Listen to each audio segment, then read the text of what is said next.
Mari dengan bersikap anjali. Terpujilah Buddha, terpujilah Dharma, terpujilah Sangha. Arahang Sama Sambuddho Bhagava Buddhang Bhagawantang Abhiwademi Swakato Bhagavata Dhammo Dhammam Namasami Supatipanno Bhagavato Sawaka Sangho Sangham Namami. Tiada perlindungan lain bagiku, Buddhalah pelindungku yang mulia. Tiada perlindungan lain bagiku, Dharmalah pelindungku yang mulia. Tiada perlindungan lain bagiku, Sanghalah pelindungku yang mulia. Berkat kebenaran pernyataan ini, semoga kita semua berkembang di dalam ajaran Buddha.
Pada pertemuan yang lalu kita sudah belajar tentang aspek penilaian untuk pendidikan pelajaran agama Buddha dan budi pekerti, yaitu pengetahuan, sikap, dan keterampilan.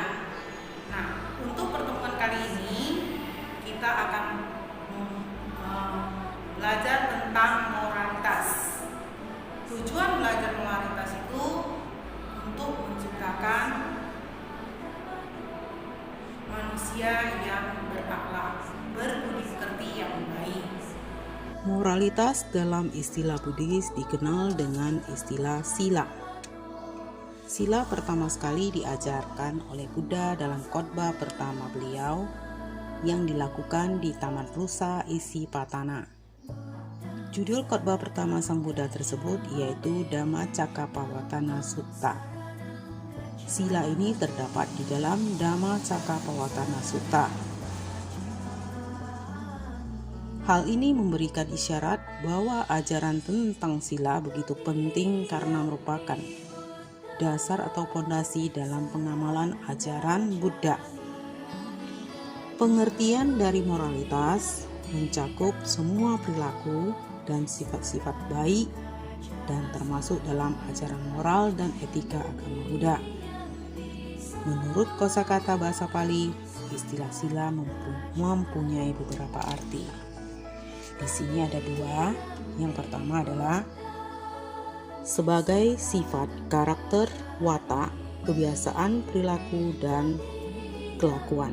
Ini merupakan kelompok pertama pengertian sila. Yang kedua, sila sebagai latihan moral, pelaksanaan moral, perilaku baik, etika Buddhis dalam kode moralitas. Ini dapat kalian lihat di dalam buku kalian halaman 3 dan 4. Kemudian kamu bisa memperhatikan Hasta Arya Marga atau Arya Atang Ika Maga.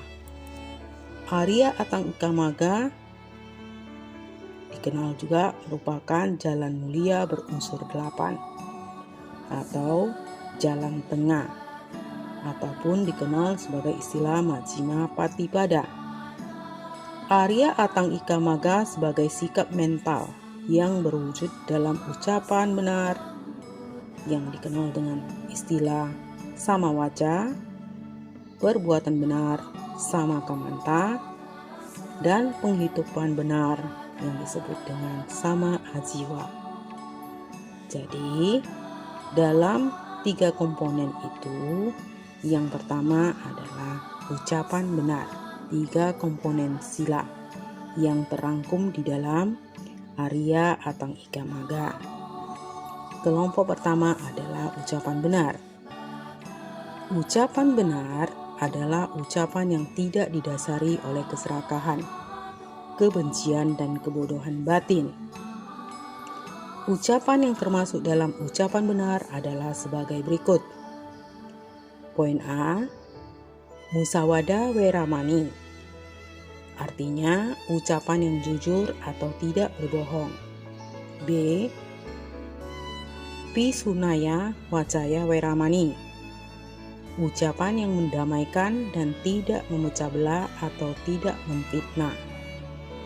Poin C, ucapan yang sopan atau tidak berbicara kasar. Disebut juga dengan istilah parusaya wacaya weramani. Poin D, sampa palapa weramani. Artinya ucapan yang bermanfaat dan tidak omong kosong. Atau kita ingat ada beberapa syarat ucapan benar. Dikatakan ucapan benar apabila ucapan itu memenuhi syarat ucapan benar, yaitu perkataan itu benar, tepat alasannya, tepat waktunya, dan berguna. Jadi, supaya kita tidak melakukan yang disebut dengan kalimat peribahasa bahwa mulutmu adalah harimaumu, maka kita harus tahu rambu-rambu yang harus kita patuhi. Terlebih-lebih, ini merupakan poin pertama, poin utama dari bagian dari sila. Dan kedua adalah sama kamanta. Sama kamanta adalah perbuatan benar, perbuatan yang bertujuan untuk mengurangi keserakahan, kebencian, dan kebodohan. Dengan kata lain, perbuatan yang dilakukan yang terhindarkan dari 3 akar kejahatan. Perbuatan benar adalah perbuatan didasari oleh dermawan, cinta kasih. Perbuatan yang benar adalah sebagai berikut. Panatipata weramani.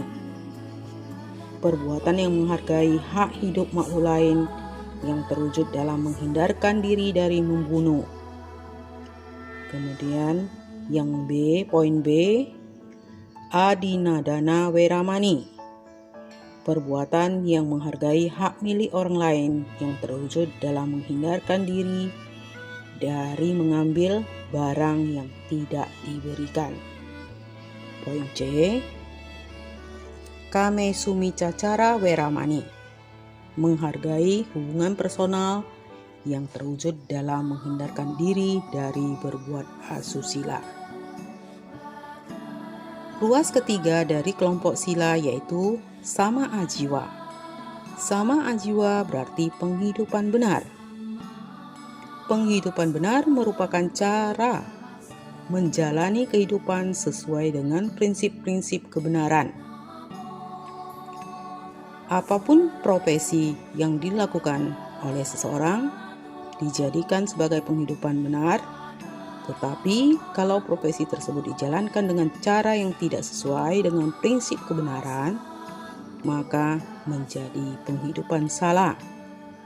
Contoh, seorang dokter menjalankan profesi kedokterannya dengan berlandaskan cinta kasih, bebas dari kebencian, tahu kode etik, memiliki belas kasih, maka dokter tersebut mempraktekkan penghidupan benar.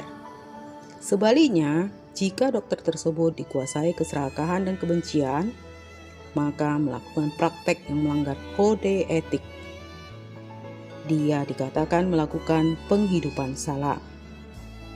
Begitu juga dengan profesi lainnya. Di dalam Anguttara Nikaya, bab 5 ayat 177, itu ada dijelaskan tentang jenis-jenis perdagangan yang dilarang. Ada 5 macam jenis perdagangan yang dianjurkan untuk dihindari sebagai umat Buddha, karena itu termasuk jenis penghidupan yang tidak benar. Apakah itu?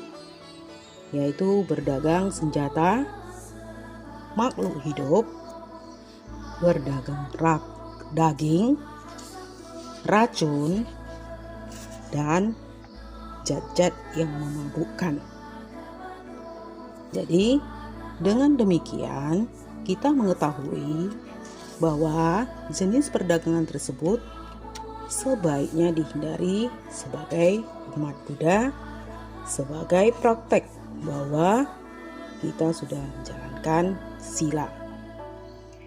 Nah, berikut ini ada penafsiran moralitas di dalam kitab Visuddhimagga. Visuddhimagga yang kita jumpai kali ini adalah merupakan dari Buddhaghosa yang menafsirkan sila dalam 4 kualitas, yaitu ada 4 kualitas. Yang pertama adalah cetana. Cetana menunjukkan sikap batin atau kehendak. Walaupun moralitas seseorang dapat dilihat dari ucapan dan perbuatan, namun sila dikatakan sebagai sikap batin atau kehendak karena ucapan dan perbuatan yang dilakukan selalu didahului oleh niat dalam pikiran. Jadi, apabila pikiran kita baik, maka perbuatan kita juga akan baik. Jadi, pikiran adalah lebih dahulu mula dan asalnya segala sesuatu. Kutipan ini bisa kalian lihat di Dhammapada ayat 1. Kemudian, di buku kalian halaman 12 itu ada poin kedua, yaitu wirati. Wirati menunjukkan penghindaran. Sila menunjukkan kemampuan seseorang untuk menghindarkan diri dari 3 hal, yaitu sama waca, sama kamanta, dan sama ajiwa. Nah, di sini sama waca yang dimaksudkan yaitu penghindaran diri kita dari mengucapkan ucapan yang tidak benar dan mengembangkan ucapan yang benar. Sebagai contoh, baca parita, menyanyikan wihara gita, memberikan khotbah dharma, memberikan nasihat, dan menghibur orang. Poin B, Samakamanta yang dimaksudkan di sini adalah menghindarkan diri dari melakukan perbuatan yang tidak benar dengan cara melakukan perbuatan benar. Jadi, contohnya membantu ibu di rumah, belajar dengan baik, kemudian memberikan bantuan bila dibutuhkan. Sama ajiba merupakan penghindaran diri dari menjalankan penghidupan yang tidak benar dengan cara menjalankan penghidupan yang benar. Poin ketiga, menunjukkan pengendalian diri yang dikenal istilahnya dengan samwara. Samwara menunjukkan kemampuan seseorang untuk mengendalikan diri agar tidak terjadi pelanggaran. Ada 5 macam pengendalian diri, yaitu pertama Patimokkha-sila. Patimokkha-sila pengendalian diri dengan peraturan kebikuan. Apabila peraturan kebikuan dapat dilaksanakan dengan baik dan merasa takut dalam melakukan pelanggaran sekecil apapun, maka kita bisa membentengi diri kita dengan Patimokkha Samwara ini. Sati Samwara adalah pengendalian diri dengan perhatian murni, yaitu mengendalikan panca indera agar tidak terserang kekotoran mental yang dapat mengakibatkan terjadinya perbuatan tidak baik. Misalnya, ada hal-hal tertentu yang belum saatnya untuk dilihat, menonton film yang tidak sepantasnya untuk dilakukan, maka jangan sampai hal tersebut menimbulkan keinginan. Akibat bisa mengakibatkan perbuatan yang tidak baik. Contoh lainnya, saat mata melihat hal yang indah, tidak timbul serakah untuk melakukan hal yang menimbulkan kebencian. Berikutnya, Nana Samwara. Nana Samwara adalah pengendalian diri dengan pengetahuan, perenungan dengan menggunakan kebutuhan. Contohnya, sebelum, saat, atau sesudah makan. Maka di sini harus kita sebelum makan kita berpikir tujuan kita makan, apa yang akan kita makan. Dan saat makan, kita juga harus berpikir bagaimana cara untuk menyantap makanan tersebut. Sesudah makan, maka jangan sampai itu akan menimbulkan kekenyangan yang bisa menciptakan penderitaan. Jadi, sebelum, saat, dan sesudah makan, bagi seseorang itu juga bisa merupakan bentuk pengendalian diri dengan pengetahuan. Makin bijak pengetahuan seseorang, maka dia akan melakukannya dengan sempurna. Kanti Samwara adalah pengendalian diri dengan kesabaran, yaitu berusaha sabar dengan menghadapi segala situasi. Misalnya, siswa harus bersabar dalam menghadapi perlakuan yang tidak menyenangkan dari teman, atau kalian yang sedang menjalankan sistem pembelajaran dengan daring, apabila ada kendala teknis di situ, maka jangan sampai menimbulkan kemarahan di dalam diri sehingga tidak dimilikinya Kanti Samwara. Pengendalian diri dengan semangat yang dikenal dengan istilah Samwara. Wirya Samwara.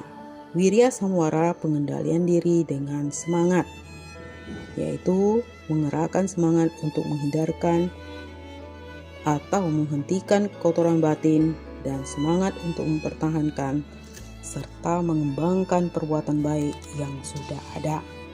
Terakhir adalah Awitikama. Awitikama menunjukkan tiada pelanggaran peraturan yang telah ditetapkan. Misalnya ada rambu-rambu yang harus kalian patuhi dan kalian ingat.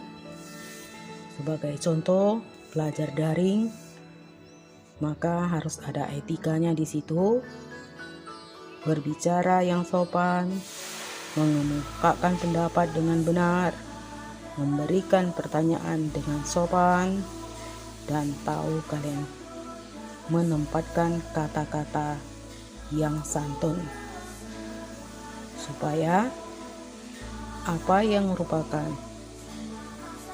hal-hal yang dituntut di dalam pembentukan manusia Indonesia seutuhnya, manusia susila dalam kehidupan, dan menciptakan moralitas di dalam kehidupan kita sebagai umat Buddha. Jadi ini penafsiran moralitas menurut Visuddhimagga ini.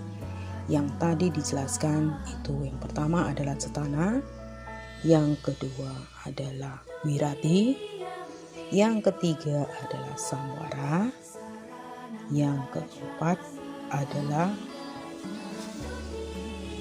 avitikama. Setelah kita baca tentang moralitas ini, bahwa kita bukan hanya mengerti akan moralitas tersebut, tetapi perlu kita praktekkan supaya kita dapat memperlakukan orang lain dengan moralitas dan memperlakukan orang lain dengan moralitas yang baik. Jadi merupakan kesimpulan kita hari ini.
senjata, semoga semua makhluk hidup berbahagia. Seperti